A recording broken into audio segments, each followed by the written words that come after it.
Alytaus šilumos tinklai alytiškiams dovanoja 8 dervamedžius.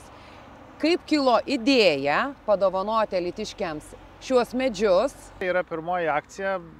Pamatėm, kad iš tikrųjų miestas žalias yra ir reikia tuo labiau žalinti jį.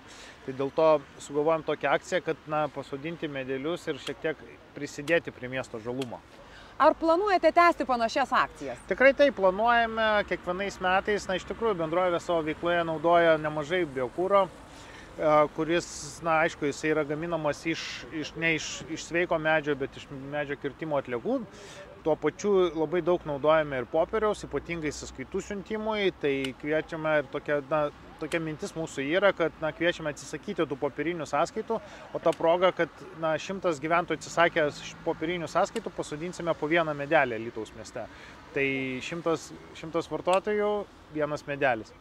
Kadangi bendrovė yra socialiai atsakinga įmonė, siekdama sumažinti savo veiklą daromą poveikį aplinkai, nusprendėme tą žalą kompensuoti, pasodindami medžius.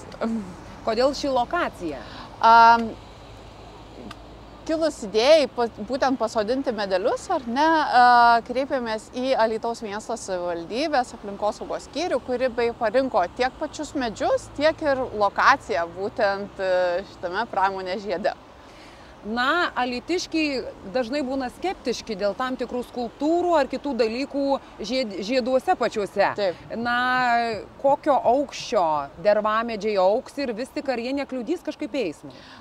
Eismui tikrai neturi kliudyti, mus patikino savivaldybės aplinkosaugos skyrius. Taip pat medžiai yra aukšti, dideli ir gražūs, užauga iki 10 metrų aukščio.